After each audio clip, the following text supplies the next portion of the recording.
Sahabatku sentuhan hati nurani, sudahkah kita menyadari bahwa kita ini hidup di zaman yang gila kecepatan? Kita ingin internet yang super cepat, kita ingin paket sampai di hari yang sama, dan yang paling parah, kita ingin sukses dan kaya raya kemarin sore. Kita melihat teman di media sosial pamer mobil baru di usia muda, lalu kita panik dan merasa tertinggal.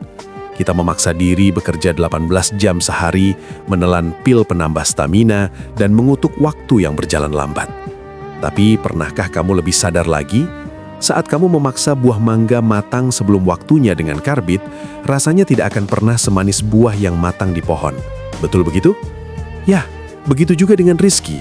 Kekayaan yang dipaksa cepat ini seringkali rasanya hambar dan cepat membusuk.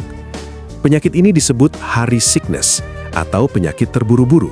Gejalanya yang dirasakan adalah kamu merasa bersalah saat diam, kamu merasa waktu sedang memburumu, dan yang paling menyedihkan, kamu kehilangan kemampuan untuk menikmati saat ini karena pikiranmu selalu lari ke masa depan yang belum terjadi.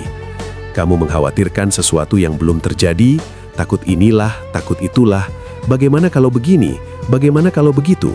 Mode survival di dalam dirimu selalu aktif atau on terus. Padahal sahabat, ada satu hukum alam yang tidak bisa dilanggar oleh siapapun, bahkan oleh orang terkaya di dunia sekalipun, yaitu hukum inkubasi. Segala sesuatu yang bernilai itu butuh waktu untuk tumbuh. Contohnya adalah bayi. Bayi butuh 9 bulan untuk lahir ke dunia ini. Padi butuh 3-4 bulan untuk bisa dipanen. Jika kita memaksa proses itu dipercepat, itu namanya bukan tanda kecerdasan. Itu tanda kegilaan yang melawan kodrat. Hari ini, di video kelima seri Rahasia Tenang dan Lapang Hati, kita akan belajar ilmu tingkat tinggi yang sering dilupakan oleh para motivator yang berteriak, "Cepat, cepat!" Kita akan belajar dari guru kehidupan yang paling sabar, yaitu sang petani. Kita juga akan merenungkan nasihat Lao Tzu tentang bahaya menarik padi agar cepat tinggi. Jika kamu merasa lelah karena terus berlari mengejar bayangan sukses instan, video ini akan menjadi tempat peristirahatan jiwamu. Mari kita belajar seni menunggu yang elegan. Sahabatku, mari kita bedah dengan jujur ilusi instan yang telah meracuni sumsum tulang otak kita. Media sosial dan budaya saat ini sudah melakukan pencucian otak massal yang membuat kita percaya bahwa kesuksesan itu harusnya linier, cepat, dan meledak-ledak. Kita disuguhi cerita overnight success atau sukses dalam waktu semalam setiap hari, dan kita naif mengira itu adalah norma kehidupan. Padahal itu adalah anomali statistik. Di balik satu orang yang viral mendadak dan kaya raya, di situ terdapat jutaan mayat impian dari orang-orang yang mencoba meniru jalan pintas itu, namun gagal total. Kita hanya melihat panggung depannya yang gemerlap, tapi buta terhadap ribuan jam latihan sunyi di belakang panggung yang berdarah-darah. Ilusi ini membuatmu merasa kecil, merasa tertinggal, dan merasa gagal hanya karena kamu sedang berproses dengan kecepatan normal. Kamu sedang membandingkan bab 1 kehidupanmu dengan bab 20 kehidupan orang lain. Itu resep yang paling ampuh untuk depresi. Ketidaksabaranmu sebenarnya adalah bentuk penghinaan terbesar pada proses kehidupan itu sendiri. Kamu ingin melompat dari lantai 1 langsung ke lantai 10 tanpa melewati anak tangga di antaranya. Kamu ingin otot kekar tanpa rasa pegal mengangkat beban. Kamu ingin omzet miliaran tanpa pusing mengatur operasional. Akibatnya, jika kamu memaksa melompat, kamu pasti jatuh dan kakimu patah. Dan kalaupun misalnya dengan keajaiban atau cara curang, kamu tiba-tiba sampai di lantai 10 tanpa pondasi karakter yang kuat, kamu akan mabuk ketinggian. Kekayaan yang datang sebelum kesiapan mental terbentuk, sifatnya menghancurkan. Lihatlah pemenang lotre yang miskin kembali dalam 3 tahun. Itu bukti bahwa percepatan yang dipaksakan selalu meminta bayaran mahal berupa kehancuran di kemudian hari. Secara spiritual, rasa tidak sabaran ini memancarkan frekuensi kurang percaya yang sangat ofensif terhadap Tuhan. Bayangkan, kamu menanam benih durian hari ini. Besok pagi, karena kamu cemas dan tidak sabaran, kamu gali lagi tanahnya untuk mengecek kok belum tumbuh. Lusanya, kamu gali lagi. Apa yang terjadi? Kamu justru membunuh benih itu dengan tanganmu sendiri. Kecemasanmu memutus siklus pertumbuhan alaminya. Kamu tidak memberi kesempatan pada benih itu untuk berakar dalam gelap. Kamu menuntut bukti visual segera, padahal iman adalah percaya pada apa yang belum terlihat. Sikap gali tutup lubang benih inilah yang membuat doa-doamu batal mewujud. Kamu membatalkan pesananmu sendiri dengan ketidaksabaranmu. Perhatikan polamu dalam berkarir atau berbisnis, sahabat. Apakah kamu tipe kutu loncat yang gila hasil? Kamu baru mulai jualan online seminggu, belum ada yang beli, lalu kamu vonis gagal dan ganti bisnis lain. Kamu baru kerja sebulan, merasa gaji kecil dan karir lambat, lalu pindah perusahaan lagi. Kamu seperti orang yang menggali sumur 1 meter di 10 tempat berbeda. Kamu lelah mencangkul, keringatmu bercucuran, tapi kamu tidak akan pernah menemukan air. Padahal, jika kamu sabar menggali di satu tempat saja dengan tekun sedalam 10 meter, air segar itu pasti memancar. Ketidaksabaran membuat energimu tersebar dangkal di permukaan, sehingga kamu tidak pernah menyentuh kedalaman potensi rezekimu yang sesungguhnya. Dengarkanlah jeritan tubuhmu, sahabatku. Stres yang kamu rasakan, jantung berdebar tanpa sebab, susah tidur di malam hari, bahkan emosi yang meledak-ledak, itu bukanlah sekedar gangguan medis. Itu adalah protes keras dari jiwamu. Jiwamu adalah bagian dari alam semesta yang tahu bahwa ritme kehidupan itu pelan, pasti, dan berirama. Namun, egomu yang serakah memaksanya lari maraton tanpa henti. Ketimpangan kecepatan antara jiwa yang tenang dan ego yang buru-buru, inilah yang menciptakan gesekan batin yang luar biasa panasnya. Kamu merasa terbakar dari dalam. Kamu sedang memperkosa waktu, dan waktu sedang membalas dendam dengan mengambil kesehatan dan kewarasanmu. Berhentilah sebelum mesin tubuhmu meledak, sahabatku. Ingatlah hukum besi alam semesta yang tak tertawar. Nature does not hurry, yet everything is accomplished. Artinya, alam tidak terburu-buru, tapi semuanya selesai tepat waktu.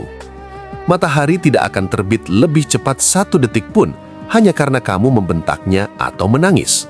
Musim semi tidak akan datang lebih awal, hanya karena kamu kedinginan di musim salju. Rezeki pun punya zona waktu dan jam tayangnya sendiri yang sudah tertulis presisi di Lauhul Mahfudz. Memaksanya hadir sekarang hanya akan membuatmu lelah menunggu di stasiun yang salah. Tugasmu bukan memutar jarum jam takdir. Tugasmu adalah memastikan dirimu siap dan pantas ketika jarum jam itu berdentang di angka giliranmu. Sampai di sini kamu sudah mulai memahaminya ya, sahabatku. Aku ada sebuah cerita nih. Ada sebuah perumpamaan kuno dari tradisi Tao yang sangat menohok hati kita. Alkisah, hiduplah seorang petani di zaman Tiongkok kuno yang memiliki sifat sangat ambisius, namun hatinya dipenuhi kecemasan. Setiap hari, ia berdiri di pinggir sawah, membandingkan tinggi padi miliknya dengan padi tetangga sebelah. Ia merasa padinya tumbuh terlalu lambat, seolah-olah waktu sedang mengejeknya.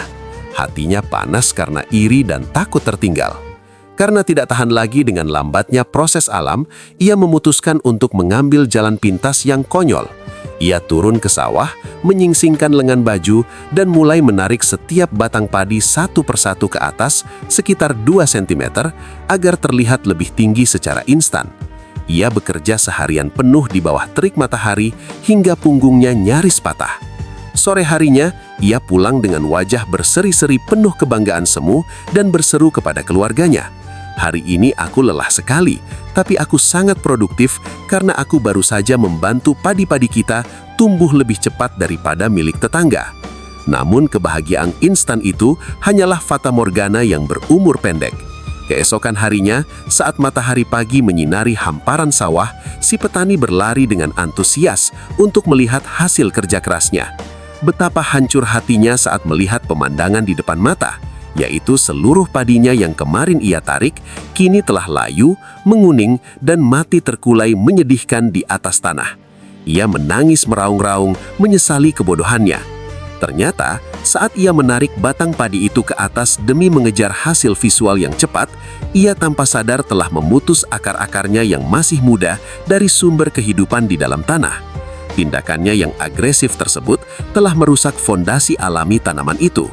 Padi itu mati bukan karena hama atau kekeringan, melainkan karena bantuan tuannya yang terlalu memaksa.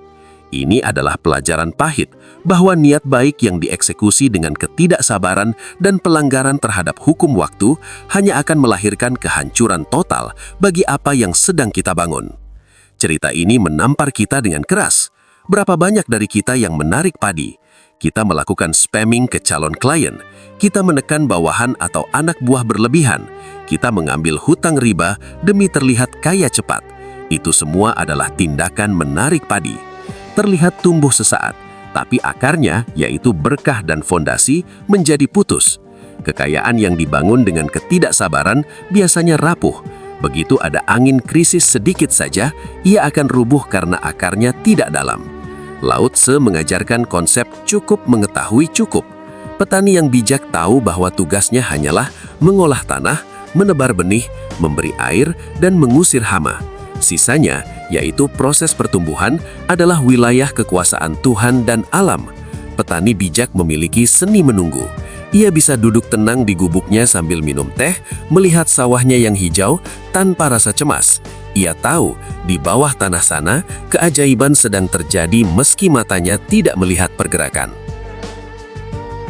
Dalam hidup, ada fase musim dingin, yaitu fase sulit atau sepi, musim semi, yaitu musim mulai tumbuh, musim panas, yaitu kerja keras, dan musim gugur, yaitu panen. Masalahnya, kita maunya musim panen terus-menerus. Kita menolak musim dingin. Padahal, saat bisnismu sepi atau karirmu stagnan, itu mungkin adalah musim dinginmu. Itu waktu untuk memperkuat akar, yaitu masa-masa belajar dan introspeksi, bukan waktunya untuk panik. Orang yang tenang mengerti siklus ini. Ia tidak marah pada musim hujan, ia justru menyiapkan wadah penampung air. Jadi, bagaimana langkah konkret untuk membumikan kesabaran aktif ini ke dalam darah dagingmu? Caranya yaitu dengan mulailah melakukan revolusi mental terhadap kata menunggu. Hapus stigma bahwa menunggu itu pasif, malas, atau membuang waktu. Sebaliknya, maknai menunggu sebagai kondisi spiritual tertinggi bernama penyerahan diri yang aktif. Saat kamu sudah mengirim proposal bisnis, melamar pekerjaan, atau membuka tokomu, ketahuilah bahwa porsi ikhtiarmu sudah selesai di titik itu. Fase selanjutnya adalah wilayah Tuhan. Jangan kotori kesucian tawakalmu dengan mengecek notifikasi HP setiap 5 menit dengan jantung berdebar cemas. Itu adalah penghinaan halus terhadap kinerja Tuhan. Alihkan energi cemasmu menjadi energi persiapan. Gunakan waktu jeda ini untuk memantaskan diri secara brutal. Pertajam gergaji keahlianmu, perbaiki sistem bisnismu, dan luaskan wadah ilmumu. Pastikan ketika panggilan rezeki besar itu akhirnya datang, kamu sudah siap menyambutnya dengan kapasitas seorang raja, bukan dengan kegugupan seorang pemula. Langkah kedua, latihlah otot batinmu untuk melakukan penundaan kepuasan yang mungkin terasa perih di awal, namun memuliakan di akhir. Ambillah hikmah dari Warren Buffett. Ia menjadi salah satu manusia terkaya di bumi bukan karena ia paling jenius dalam menebak pasar, melainkan karena ia memiliki kesabaran yang membosankan untuk menunggu investasinya berbunga selama lebih dari 50 tahun. Ia menghormati proses waktu. Tanyakan pada nuranimu yang terdalam, apakah saya sedang sibuk membangun istana pasir di tepi pantai yang bisa selesai dalam 1 jam, tapi akan rata dengan tanah disapu ombak sore nanti? Ataukah saya sedang menyusun batu demi batu untuk membangun piramida yang membutuhkan waktu puluhan tahun, namun akan berdiri kokoh melintasi zaman? Kekayaan sejati yang berkah dan abadi tidak bisa dikarbit. Ia membutuhkan waktu fermentasi yang matang. Berdamailah dengan durasi. Jangan gadaikan masa depanmu yang agung hanya demi terlihat sukses dan mendapat tepuk tangan murahan hari ini. Dan yang paling menyentuh jiwa, mulailah jatuh cinta sepenuhnya pada hari ini. Jangan biarkan kebahagiaanmu menjadi tawanan masa depan yang belum pasti terjadi. Hentikan kebiasaan beracun berkata, saya baru akan merasa sukses dan bahagia kalau saldo saya sudah 1 miliar. Pemikiran itu adalah penjara mental yang menyiksa batinmu setiap detik. Bebaskan dirimu sekarang juga. Izinkan dirimu bahagia saat ini, bahkan saat kamu masih merintis berdarah-darah di kamar kos yang sempit.